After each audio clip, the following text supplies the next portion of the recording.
Welcome to the VarsityKansas.com Big Show. I am Joanna Chadwick of the Wichita Eagle in Varsity, Kansas, and we are taping in a new studio today. And to break it in is McPherson coach Kurt Kinnamon. Coach, thanks for being here. Well, thanks for having me.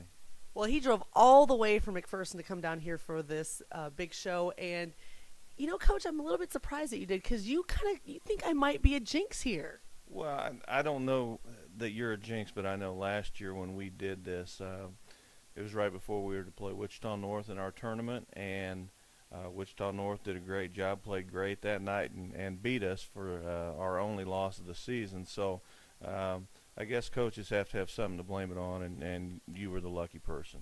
Well, I will take the blame for that. That actually, it was not a good win for multiple reasons for you guys. Of course, it was a loss, which is never good, but it kind of took the wind out of your tournament a little bit too, losing that first game. Your fans, man, I mean, they're used to coming out there for the championship game with you guys. Well, there really is a little bit of pressure there, and all the way from our fans down to our athletic director, because that is a big fundraiser for us, and the fans do want to come out and see us hopefully play on Friday and Saturday nights. And first round loss against a good team. I told everybody the week before. I told you, even if you go back and look at the tape, that Wichita North was very scary, and but it's something that doesn't happen very often, and you're right, it was a bad time. 50th anniversary of the tournament, so we couldn't show our faces for a while in town. I can believe that. Talk a little bit about this tournament, though, and just really what makes it so special, because if you've never been to McPherson tournament, the Roundhouse, first of all, is a great place to watch basketball, and you have such good crowds there. Talk about the tournament and just how special it is for you guys. Well, I think first of all, the Roundhouse is such a major factor because it's such a showpiece for the town, and it's known statewide, and people want to come in and see it, and when the place fills up, it's just electric in there, and so I think that's the number one factor as far as what makes our tournament. Number two, and a close second, obviously, is the quality of teams that we have in. You look at the combined records of the teams that we have coming this year, and we have a team that at seeding time was a 5-2 team coming in as a number 6 seed. So it's always a very high quality, entertaining tournament. I think one of the first games is going to be Mays versus Heights, which is going to be a really good game. Mays just had a heartbreaking loss there, losing on a last-second dunk to end a double overtime. But I want to talk with you a little bit about your team. Let's start with Kyler. He was an all-state selection last year. Obviously, you had such a wonderful season last year. Talk a little bit about what it's like coaching your son and just what a good player he is. Well, it's one of those things that it seems like it was just yesterday when he was a freshman, and I was trying to work him into the rotation, and he showed early on that he was going to be able to handle that competition. And then to win a state championship with your own son, I'm not sure in life that I'll ever have a better feeling as a dad and as a coach. And a very special moment for him, and I couldn't keep from turning into Roy Williams and being the big crybaby when after that happened. But it's been a pleasure to get to coach my own son, and quite honestly, the 4 years have just gone way too fast. Well, and it's interesting, too, you mentioned that being such a special moment because you've won your own state title when you played.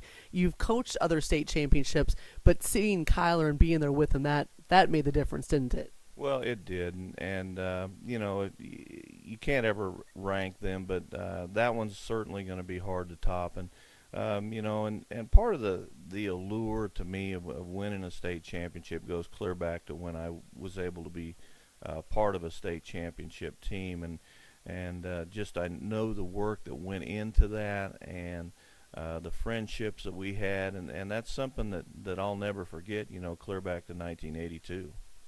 Let's talk a little bit about his skills and what he does in helping to lead this team.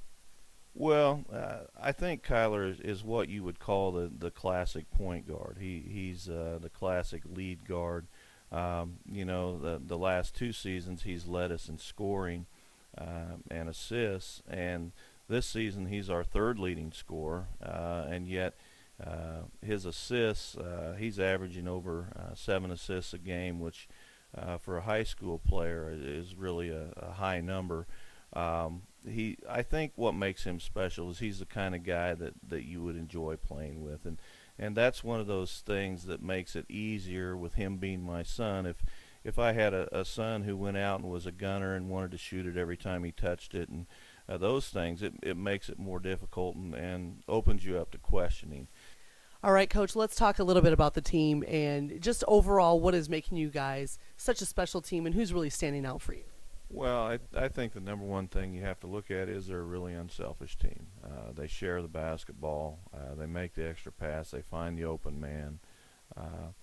You know, it's a trite phrase, but they really care about each other. This is a close-knit team, and I think they learned that from last year's team, how close they were and how they hung out and spent as much time together as they could. And they're really trying to do that again this year and spend a lot of time. Some poor mother every Saturday morning ends up with a house full of boys wanting to know what there is to eat. So I think that's a really important aspect of them. You know, as far as individual players, right now Drew Piles leading us in scoring. He's averaging close to 19 points a game, shooting the ball extremely well. But he's just improved so much athletically and what he's able to do. He's really become more committed on the defensive end and doing a fantastic job with that. Kind of our inside game is centered around Peyton Stevens. And he does a great job for a big kid of finishing plays. He's really good off the bounce and going past bigger players, and so he's a load to handle inside, certainly for us. You know, Avery Gable gives us a perimeter player with the ability to shoot the basketball and defend on the perimeter and do those little things that we ask of players. Nathan Nutter. You know, Nate's one of those kids that as a younger kid, he didn't understand why Coach was as vocal as he was, or maybe he understood and just didn't like it. But Nate started for a state championship. Nate knows what it takes to get to that level, and Nate is willing to do.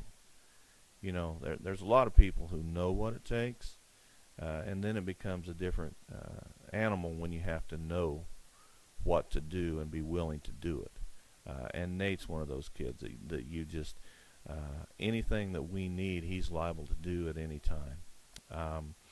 Spencer Wine was out the first half of the season before Christmas with a shoulder injury from football, and he's just kind of getting back into the flow. And he's a young man who is long and can play inside and, you know, can really score around the basket. So he's going to be, we look forward to him getting back to full speed. And then we play Ben Pyle, who's a freshman, 6'4" freshman, extremely long, extremely talented offensively. And, you know, when Ben comes out of the game right now, most of the time it's for a defensive lapse. And he just hasn't learned to lock in every possession defensively. When we need to sub a guard for some ball handling duties, Marcus McDaniel comes off the bench and does a great job for us. From that aspect, he brings a level of toughness. He's a lot like Nate in his approach as far as a toughness on the floor, and so I appreciate that out of him. And then a name that is familiar is Jacob Lecker. Certainly, Jacob would like to get out of his sister's shadow. When Jacob was younger, if he wasn't playing quite tough enough, I might accidentally call him Caitlin or something like that. But Jacob has improved immensely and is doing a good job for us off of the bench as well. And then, we have three other guys on our bench who are very capable, and this year it's one of those things where you run into a numbers game, and it's just difficult to play 13 players in a high school basketball game. But we've been fortunate enough that most games this year, everybody has gotten in and played significant minutes for us. But to have that kind of depth, how key is that, when you look at trying to defend that state title? Well, number one thing it does, it brings up the level in practice. Where you have to practice against good people all the time. you talk with other coaches, and they'll tell you that their first team doesn't really get a very good look very much, and our second and third units give us good looks every day, and that's one of those things that is so valuable, and kids think, well, I'm not playing that much, so I'm not really that valuable to the team. Well, they couldn't be further from being right, because the contributions they make every day, and I try as a coach to let them know that, and I probably don't do a good enough job, but they're extremely valuable as well. All right, well, good luck to you guys. You have a tough tournament this week. You got at Andale next Tuesday. It will be definitely interesting for you guys, but good luck to you the rest of the way, and good luck this week. Well, you told me earlier that you were a jinx for Andale, so I'm expecting you to be at the Andale game for me. Well, you know what? That is most definitely on my schedule. I'm going to the girls' game on Tuesday night this week, and basically I think that every coach and every team could consider me a jinx. Well, it depends which way it goes. You're always welcome. Thanks. Thanks for being here, Coach. Thanks so much for watching the VarsityKansas.com Big Show. Be sure to check us out online and in the Wichita Eagle for all our coverage this week from tournaments.